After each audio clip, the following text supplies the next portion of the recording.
The mahogany conference table at Chin and Associates Investment Group gleamed under recessed lighting. 20 floors above Manhattan's financial district, my father's corner office offered views of the Hudson River and enough square footage to house a small family. I sat in the least expensive chair, the one reserved for interns and disappointing children, while my brother Marcus occupied the leather throne to Dad's right. So, Emma. Dad didn't look up from the document I'd spent 3 months preparing. You want us to invest $800,000 in this. What did you call it? Data stream analytics, I said quietly. It's a predictive algorithm for data analysis. Marcus cut me off, his Princeton ring catching the light as he gestured dismissively. Yeah, we read the summary. All 5 pages of buzzwords and wishful thinking. It's a 40-page proposal, I corrected. The summary is 5 pages. The technical specifications, market analysis, and financial projections make up the rest. Right. Marcus leaned back, his $3,000 suit straining slightly across his shoulders. At 32, he'd been working at Dad's firm for 8 years, managing portfolios worth hundreds of millions. Emma, let me save us all some time. This is garbage. Dad's pen paused on the document. He still hadn't looked at me. Marcus, let her present. Why? So she can waste more of our time with her little computer project. Marcus shook his head. Dad, she's 29 years old. She's been out of college for 7 years. She's never held a real job, never managed a team, never done anything except play around with coding tutorials in her apartment. I have a degree in computer science from MIT, I said. Which you've done nothing with. Marcus finally met my eyes. Emma, your business ideas are jokes. They've always been jokes. Remember the app you wanted to build in college? The one that would revolutionize social networking? Or the platform you pitched 3 years ago that was going to transform online education? Those were different. They were failures. Just like this will be. Marcus tapped my proposal with one finger. Data stream analytics. Sounds impressive. But you know what it actually is? It's another half-baked idea from someone who thinks watching YouTube videos about entrepreneurship makes them qualified to run a company. I kept my hands folded in my lap, my voice steady. I've spent 4 years developing this algorithm. I've run it against real market data. The predictive accuracy is. Let me stop you right there. Dad finally looked up, his reading glasses perched on his nose. Robert Chin had built his investment firm from nothing, turning a small inheritance into a $400 million operation. He was brilliant with money, ruthless in business, and utterly convinced that his children's worth was measured by their ability to match his success. Emma, I've been in this business for 35 years. I've seen thousands of pitches. And I can tell you right now, this isn't going anywhere. You haven't even read the technical section. I don't need to. He removed his glasses, folding them with careful precision. You're asking for $800,000. Do you have any idea what kind of due diligence we do before investing that kind of money? What kind of track record we expect to see? I know it's a significant amount. It's not the amount, Marcus interrupted. It's the fact that you have zero credibility. No business experience. No successful ventures. Nothing that would make any serious investor look twice at this proposal. I have the algorithm, I said. I have proof of concept. I have beta testing results from what? Your friends? Other failed entrepreneurs you met on Reddit. Marcus laughed, the sound sharp and cruel. Emma, come on. This is embarrassing. Dad closed the proposal, pushing it across the table toward me. I appreciate you putting this together. I can see you worked hard on it. But Marcus is right. You need real-world experience before anyone will take you seriously. I have experience. Coding in your apartment isn't experience, Dad said. Managing a team is experience. Meeting payroll is experience. Making hard decisions about people's livelihoods, that's experience. You have none of that. So I should just give up? I'm saying you should be realistic. Dad stood, signaling the meeting was over. Get a real job. Entry level if that's what it takes. Work your way up. Learn how businesses actually operate. Then, in 5 or 10 years, if you still want to start a company, you'll have the credentials to back it up. Marcus stood as well, straightening his tie. Stick to entry-level, Emma. Find a position at a tech company. Answer phones, organize files, whatever. Build a resume. Because right now. He gestured at my proposal. Right now, you're just another dreamer with a laptop and delusions of grandeur. I gathered my documents slowly, sliding them back into my worn leather portfolio. Thank you for your time. Emma. Dad's voice softened slightly. This isn't personal. This is business. And in business you need credibility. You don't have it yet. I nodded, not trusting my voice. I'd known this would be difficult. I'd known they wouldn't immediately embrace the idea. But some part of me, some small foolish part, had hoped they might at least consider it. That they might see past my lack of traditional credentials to the innovation I'd created. Close the door on your way out, Marcus said, already turning back to his computer. I left the conference room, walked past the assistant's desk and took the elevator down 20 floors. My reflection in the polished metal doors showed a young woman in a department store suit, holding a rejected proposal, trying not to cry. My phone buzzed as I stepped onto the street. A text from my mother. How did the meeting go? Did they agree to invest? I didn't respond. Instead, I walked to the nearest coffee shop and ordered a black coffee I couldn't really afford. My savings account had $3,847 in it. My apartment cost $2,200 a month. I had at best 2 months before I'd need to find that entry-level job Dad and Marcus insisted I needed. Or I could do what I'd been planning to do anyway. I pulled out my laptop, connected to the coffee shop's Wi-Fi, and opened an encrypted folder. Inside were documents I'd been preparing for 3 months. Incorporation papers for DataStream Analytics, trademark applications, and most importantly, a list of angel investors who specialized in early-stage tech companies. The proposal I'd shown Dad and Marcus was real. The algorithm was real. The beta testing results, from actual financial firms, not Reddit friends, were real. What I hadn't told them was that I'd already incorporated DataStream Analytics 6 months ago. That I'd already secured $200,000 in angel funding from a venture capital firm in Silicon Valley.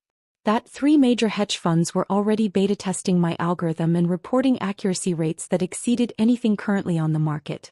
I hadn't told them because I wanted to see if they'd support me on merit alone. If they'd believe in me, their daughter and sister, enough to invest based on the quality of the idea rather than external validation. Their answer had been clear. I spent the next 2 hours in that coffee shop responding to emails from my actual investors, reviewing code with my development team. Yes, Marcus, I had a team, and finalizing contracts with 2 new beta testing clients. At 4:47 p.m. my phone rang. Surgeon. My mother. Emma, darling, you haven't responded to my text. How did it go? It didn't. They rejected the proposal. Oh, sweetheart. Mom's sympathy was genuine, which somehow made it worse. I'm sure they had their reasons. They said I have no credibility.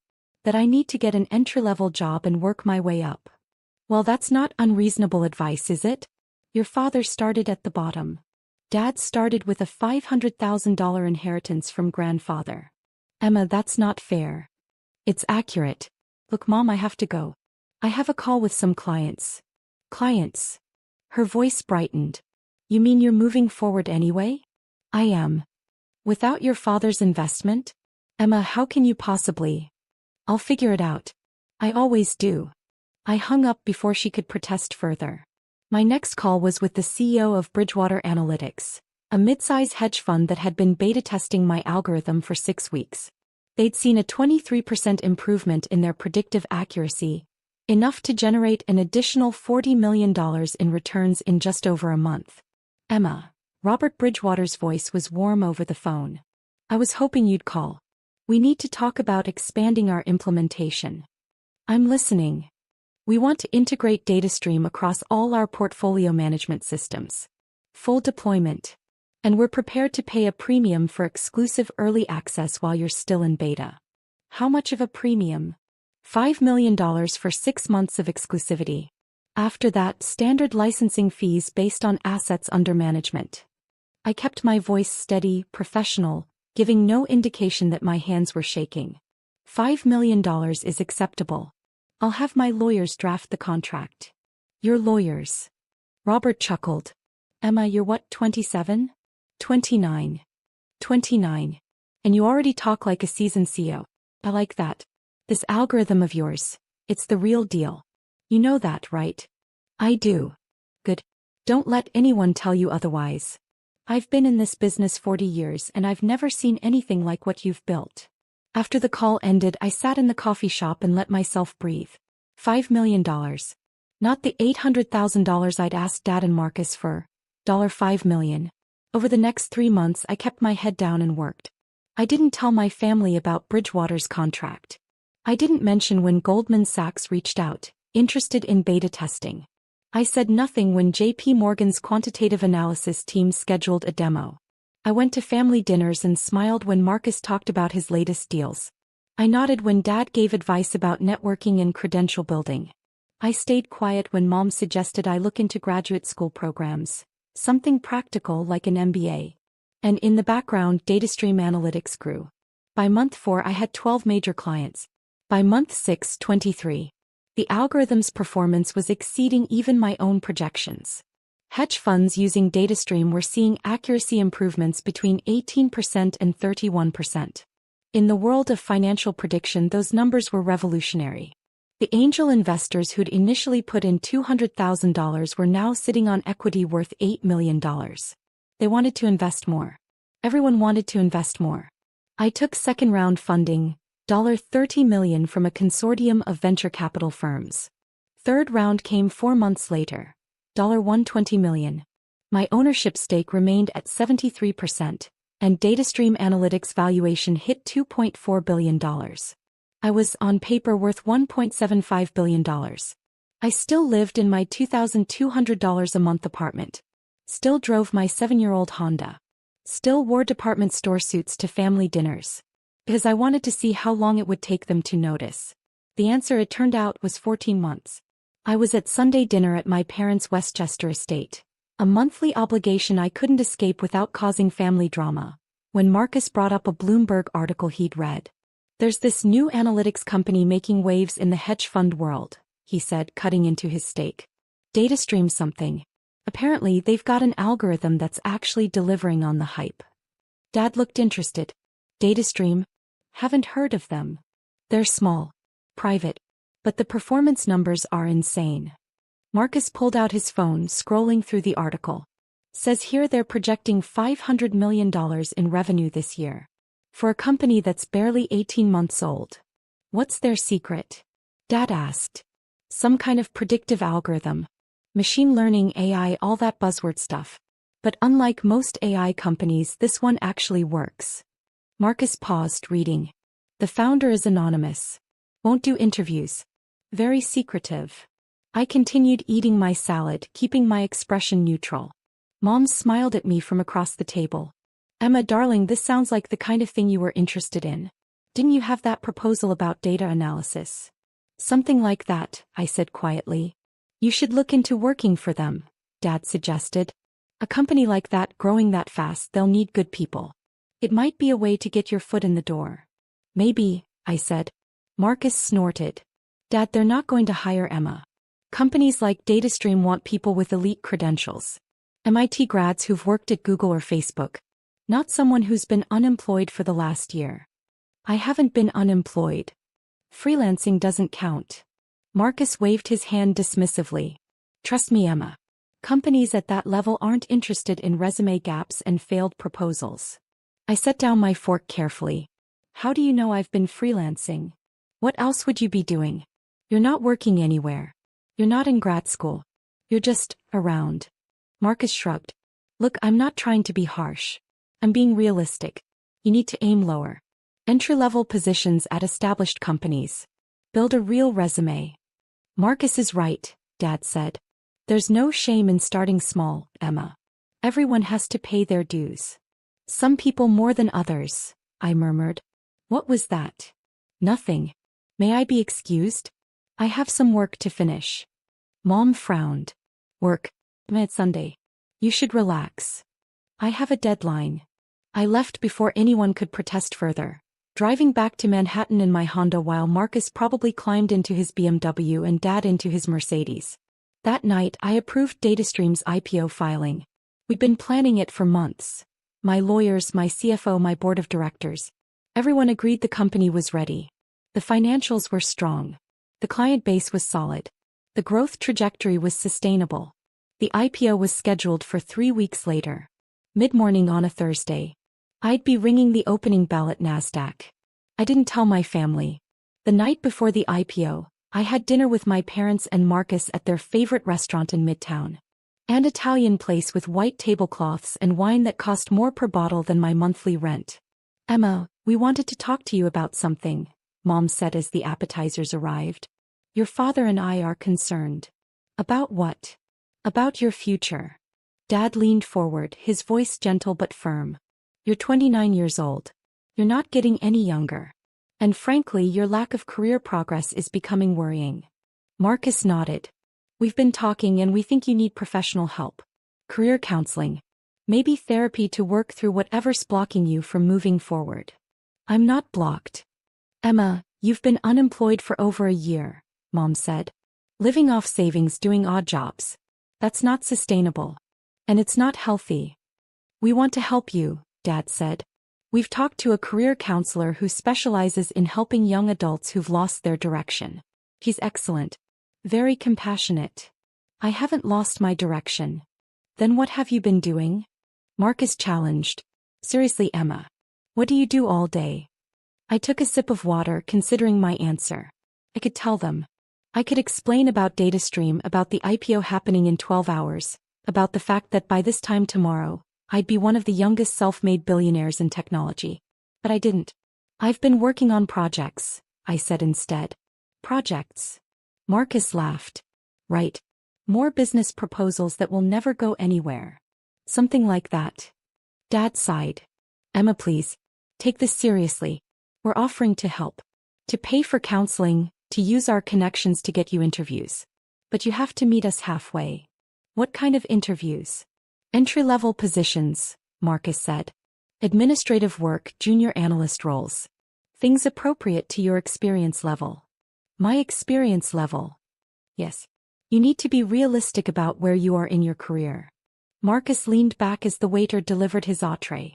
"Look, I know it's hard to accept that you're starting from zero at almost 30. But that's the reality. The sooner you embrace it, the sooner you can start building something real." I nodded slowly. "You're right. I should be more realistic." "Good." Mom beamed. "That's a mature attitude, sweetheart. We're proud of you for listening." "I've actually been thinking about making some changes," I continued. "Big changes." "That's wonderful," Dad said. "What kind of changes?" "I'll tell you tomorrow. After the market opens." Marcus frowned. "After the market opens? What does that have to do with anything?" "You'll see." The next morning I woke at 5 a.m.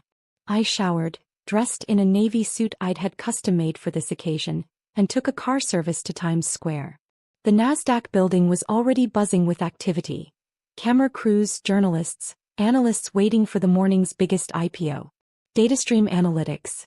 Opening price projected at $87 per share. My CFO met me in the lobby grinning. "Ready to become very publicly wealthy?" "Ready as I'll ever be." At 9:30 a.m. exactly, I stood on the NASDAQ platform and rang the opening bell. Cameras flashed. Journalists shouted questions. The digital displays showed DataStream's ticker symbol lighting up, shares trading, the price climbing. $87. $94. $103.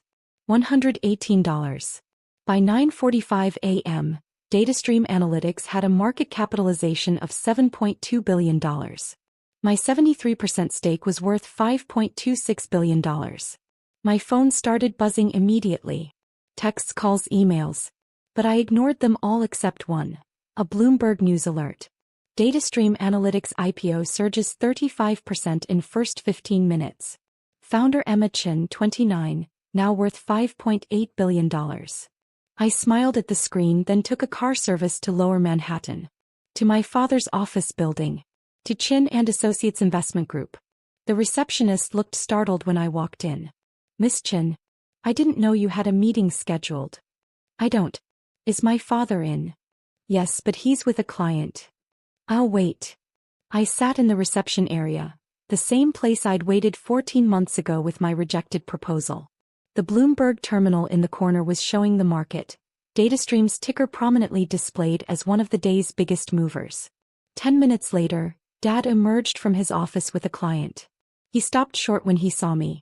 Emma, what are you doing here?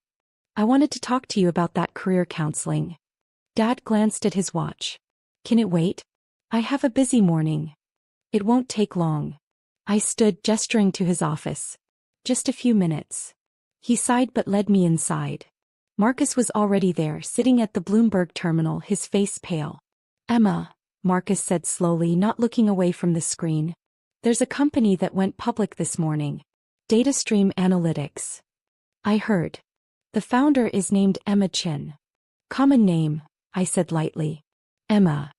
Dad's voice was sharp. What's going on? Marcus finally turned to face me. Tell me this isn't you. This isn't me, I said. Then I paused. Actually, that's a lie. It is me. The silence in the office was absolute. What? Dad's voice was barely a whisper.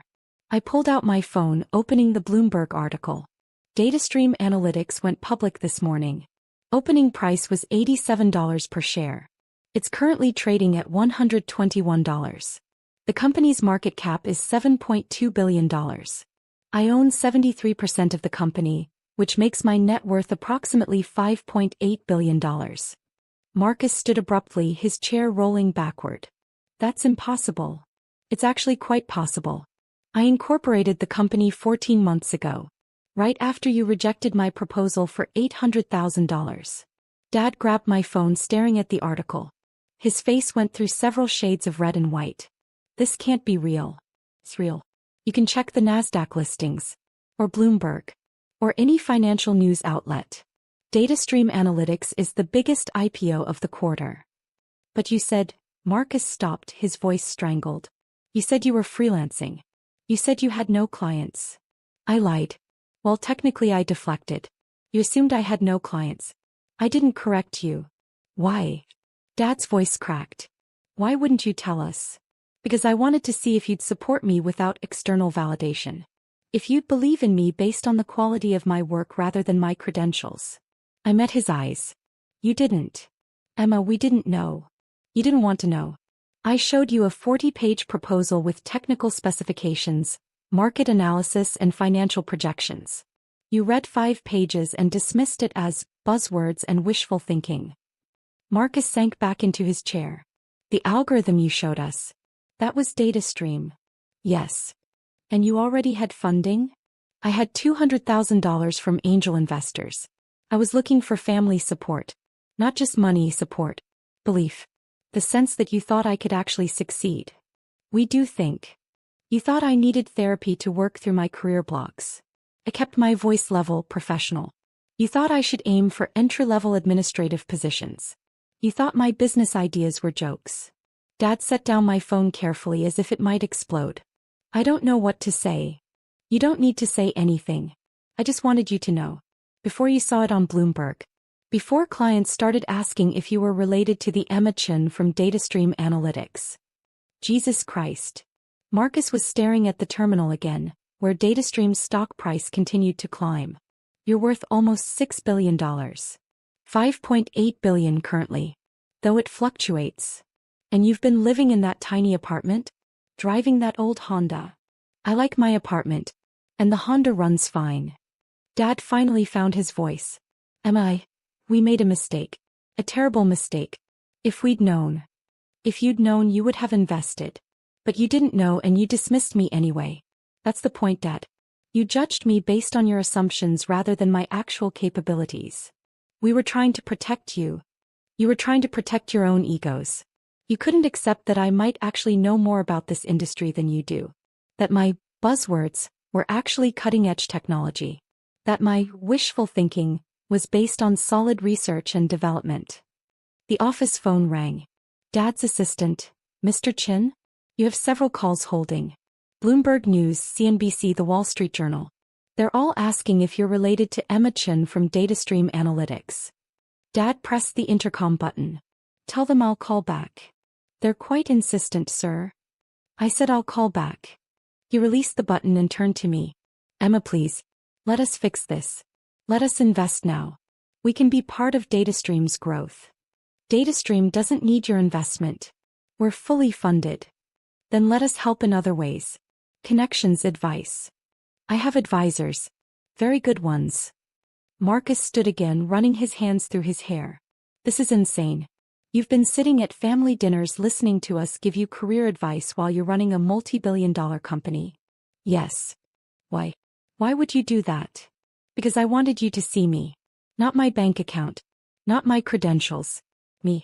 And I wanted to see how you'd treat someone you thought was beneath you. I picked up my phone. How I know. Emma, you're our family. Mom's voice came from the doorway. She stood there in a Chanel suit, her face pale. I just saw the news. Emma, baby, why didn't you tell us? Because you wouldn't have listened. You never listen. That's not fair. Mom, you suggested I go to grad school for something practical, while I was already running a company with $500 million in revenue. Dad told me to get an entry-level job while I was managing a team of 47 employees. Marcus called my business ideas jokes while hedge funds were paying millions to use my algorithm. Mom's eyes filled with tears. We were trying to help. You were trying to make me fit your definition of success. When I didn't, you decided I was the problem. A knock on the door. Dad's assistant again, looking flustered. I'm so sorry to interrupt, but there are journalists in the lobby. They're asking to speak with Emma Chin. Tell them no comment, I said. I have a PR team handling all media inquiries. The assistant nodded and disappeared. Dad was still holding my phone, staring at the Bloomberg article like it might reveal different information if he looked long enough. Emma, I don't know how to. What do you want from us? Nothing. I don't want anything from you. But you're our daughter. Your family. Surely we can. Can what? Pretend the last 14 months didn't happen? Pretend you believed in me all along. I shook my head. I'm not interested in rewriting history. Marcus finally spoke, his voice small. The proposal you showed us. The one I called garbage. That was worth billions. Yes. And I told you to stick to entry-level work. You did. Emma, He stopped, unable to finish the sentence. It's fine, Marcus. You were honest about what you thought of me. I appreciate that. It's not fine. Nothing about this is fine. Marcus stood abruptly, knocking papers off the desk. You let us humiliate ourselves. You sat there at dinner while we talked about helping you find a job and you didn't say anything. Would you have believed me if I had? The question hung in the air. If I'd told you at that dinner that I was running a multi-billion-dollar company, I continued, what would you have said? Would you have asked for proof? Would you have assumed I was delusional? Or would you have listened? Marcus didn't answer. That's what I thought, I said quietly. Dad finally set down my phone. What happens now? Now. I go back to work. I have meetings with institutional investors this afternoon. Tomorrow I'm speaking at a conference about AI applications in financial services. Next week I'm testifying before Congress about data privacy regulations. Congress. Mom's voice was faint. Yes. Apparently when you're running a company that handles billions of dollars in financial data, legislators want to talk to you. I moved toward the door. I should go. I have a car waiting. Emma, please. Dad's voice stopped me. Don't leave like this. We made mistakes. Let us make it right. I turned back. How would you make it right, Dad? Would you invest in DataStream now? After you know it's successful? After Bloomberg published my net worth? Yes. Of course we would. That's the problem. You'd invest now because you know it's a safe bet. Because my success has been validated by external sources. But when I needed you to believe in me, when I needed you to see potential instead of credentials, you couldn't do it. We didn't understand. You didn't try to understand. You saw a 29-year-old woman with no traditional career path and decided I was a failure. You never asked about my work. Never looked at my code. Never considered that maybe, just maybe, I knew what I was doing. Marcus approached slowly like he was afraid I might bolt. Emma, I'm sorry. I'm so fucking sorry. The things I said to you, calling your ideas jokes, telling you to aim lower, I was wrong. Completely, utterly wrong. You were honest. You told me exactly what you thought of my capabilities. I was an asshole. I was a condescending, dismissive asshole who couldn't see past his own ego.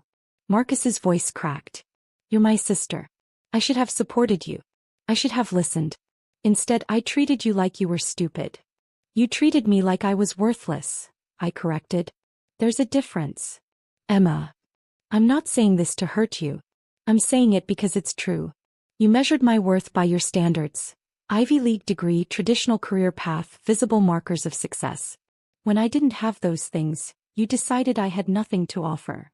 Dad moved to stand beside Marcus. We failed you. As parents, as family, we failed to see what you were building. And I don't know how to fix that. You can't fix it. You can only learn from it. I checked my watch. A simple Timex I'd worn for years, not the luxury timepiece I could now easily afford. I need to go. I have a board meeting in an hour. A board meeting. Mom laughed, the sound slightly hysterical. Our daughter has board meetings. And we didn't even know. You would have known if you'd asked. If you'd shown any interest in my life beyond disappointment. That's not fair. Mom, you cried at Christmas because I didn't have a real career. You told your friends I was still figuring things out. You pitied me. I met her eyes. Well, now you don't have to. I've figured it out. I left before anyone could respond, taking the elevator down 20 floors for the second time in 14 months. But this time, when I saw my reflection in the polished metal doors, I didn't see a disappointed daughter with a rejected proposal. I saw a CEO, a founder, a self-made billionaire who'd built something revolutionary while her family told her to aim lower. My phone rang as I reached the street. Sarah, my head of PR. Emma, the press is going crazy. Every major outlet wants an interview. And your family? What about my family? Your father's firm issued a statement claiming they were instrumental in supporting DataStream's early development. I stopped walking. They what? It went out 10 minutes ago. To Bloomberg, Wall Street Journal, CNBC. They're taking credit for your success. Of course they were. Issue a correction, I said. Make it clear that DataStream received no funding or support from Chin and Associates. Include the timeline, that I approached them for investment 14 months ago and was rejected. Emma, are you sure? That's going to create a media firestorm. I'm sure. The truth matters. Hey. I'll draft something and send it for your approval. I hung up and continued walking to where my driver waited. Not a Honda anymore. I'd finally upgraded to a Tesla, though I still lived in the same apartment. Some changes were necessary. Others weren't. That evening the correction went live. Every news outlet that had published my father's false statement ran updates with DataStream's version of events. The narrative shifted from supportive family helps daughter succeed to family rejects daughter's proposal, daughter builds billion-dollar company anyway. Social media exploded. Hashtag DataStream Emma trended for 3 days. Think pieces appeared about family dynamics, gender bias in investment decisions, and the importance of believing in unconventional paths to success. My parents' phones wouldn't stop ringing. Marcus's LinkedIn was flooded with comments. Chin and Associates' reputation took a visible hit. Several clients quietly moved their portfolios elsewhere, uncomfortable with the firm's treatment of their own family member. I didn't feel guilty. I felt free. A week later, I was sitting in my office, a corner space with views of the Hudson River 23 floors up in my own building, when my assistant buzzed. Emma, your father is here. He doesn't have an appointment, but he says it's urgent. I considered turning him away. Then, send him in. Dad entered slowly, looking smaller somehow. Older. He'd always been larger than life in my mind. The successful investor, the brilliant businessman, the father whose approval I desperately wanted. Now he just looked like a man who'd made a terrible mistake. Emma. Thank you for seeing me. You have 5 minutes. He nodded, sitting in the chair across from my desk. The expensive chair. The one I reserved for important clients. I'm not here to apologize, he said. I mean, I am sorry. Desperately sorry. But I know words don't fix what we did. Then why are you here? To tell you that you were right. About everything. We didn't listen. We didn't see you. We measured you against our expectations instead of your actual potential. He leaned forward. Emma, I've been in finance for 35 years. I've reviewed thousands of proposals. And that day in my office when you showed me DataStream, I should have recognized what I was looking at. But you didn't. I didn't because I couldn't see past my own prejudices. You were my daughter. You didn't have the traditional markers of success. So I dismissed you. He smiled sadly. I taught you to be brilliant and then I punished you for thinking differently than I do. Yes. I can't undo that. But I want you to know I see you now. I see what you built. And it's extraordinary. I didn't respond immediately. I looked at my father, at his expensive suit and his regret, and I felt nothing. No anger. No satisfaction. Just a quiet certainty that I'd been right to trust myself over his judgment. Thank you for saying that, I said finally. But it doesn't change anything. I know. I wanted you to hear it. From me. That you were right and I was wrong, and what you built is more impressive than anything I've done in my entire career. Okay. He stood, moved toward the door, then stopped. For what it's worth, I'm proud of you. Even though I have no right to be. Even though I did everything possible to undermine your confidence. You succeeded anyway. That's remarkable. After he left, I sat in my office and watched the sun set over the Hudson. My phone buzzed with notifications, investor calls to return, media requests to decline, board decisions to make. I thought about that conference room 14 months ago. About Marcus calling my ideas jokes. About Dad telling me to stick to entry-level work. About the way they dismissed me without really listening. And I thought about now. About the Bloomberg headlines. About the NASDAQ opening bell. About the fact that datastream analytics was changing how the financial world understood predictive data. I'd built something extraordinary. Not because of my family's support, but in spite of their dismissal. And that was worth more than any apology could ever be. My phone buzzed again. A text from an unknown number. Saw your story on Bloomberg.